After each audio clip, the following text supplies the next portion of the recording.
Assalamu alaikum. I'm Prabhakaran. I'm working as a supervisor. Firstly, I would like to know there is a common saying in most of the religions that whoever follows God's sayings religiously will go to heaven, and if not, will go to hell. Taking this into consideration, I would like to know what will be the status of non Muslims on the day of judgment. Secondly, I would like to know the importance of the holy month of Ramadan for the benefit of non Muslims who have come here. And finally, I would like to say, from the little experience I have gained in my life, I can strongly say Islam is the only religion which has clear cut, sound theoretical knowledge supported with logical examples with reasoning.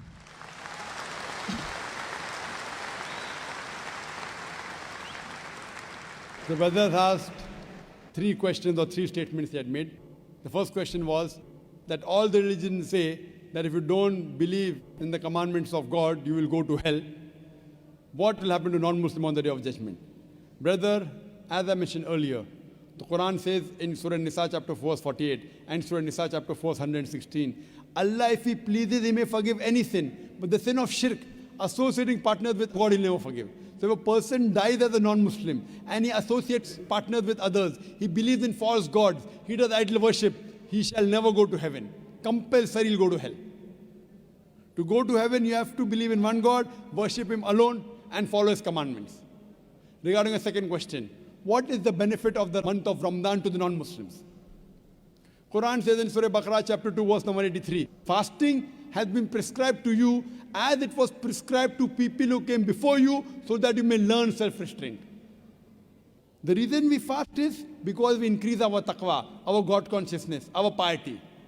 And Surah Baqarah chapter number 2 verse 185 says, Ramadan was the month in which the Quran was revealed as a guidance to the whole of humanity, as a criteria to judge right from wrong. Ramadan is this month in which the glorious Quran, the last and final revelation, was revealed to the last and final messenger, Prophet Muhammad, peace be upon him. And the Quran says, this Quran is a guidance for humanity, not only for Muslims or for the Arabs, for the whole of humanity. And it is a criteria to judge right from wrong. So this month of Ramadan, how does it benefit the non-Muslims? Quran was revealed in it as a guidance for whole of humanity, Muslims and non-Muslims. Furthermore, beloved Prophet Muhammad said, Ramadan is the month in which the Satans, they are imprisoned. The gates of heaven are open and the gates of hell are closed. That means there are more chances you'll do good deeds. A person does more good deeds in Ramadan, the chances of him doing bad deeds is less. As far as non-Muslims, the message of Islam may go very well in the hearts of the non-Muslims because the devil, the Satan, the imprisonment. So more chances of the non-Muslims accepting Islam. More chances he'll come closer to Islam. Regarding a third statement, you believe that Islam has got theoretical points in it and it is backed up with reason and logic.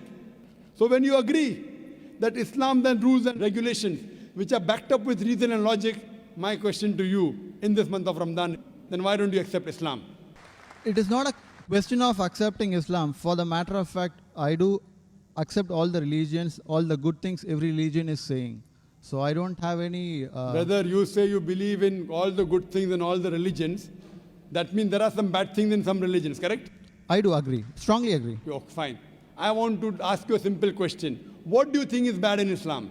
Practically, I have not come across anything bad in Islam, but maybe in practice, people have... No, in Islam, don't talk about Muslims. Muslims may be bad. I'm not talking about Muslims. Okay. Talk about Islam.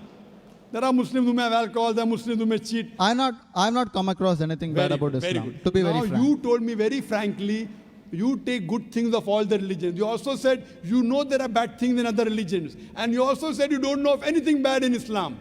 So Yeah, now in the other religions, there are good and bad. In this religion, only good. Suppose I give you 2 glasses of water. One is pure water. Other water, pure water, and 1 drop of urine. So which water will you drink? Good water, of course. Good, pure water. So this is a pure religion. Absolutely pure, without adulteration. Now, when I realize it is pure, when you are thirsty, you will drink the pure water. No, I believe it is pure, but I won't drink it. It doesn't make sense. If I want to get admission in a university, I do my survey. This university is the best. Why don't you take admission? No, I'll think about it. If you don't have the money to pay your fees, fine. University is very good, but too expensive. I can't afford the fees. Islam is free. If you agree it's the best, you have to accept it. Or maybe it's a hypocrisy. See, if I agree it's the best, I have to accept it.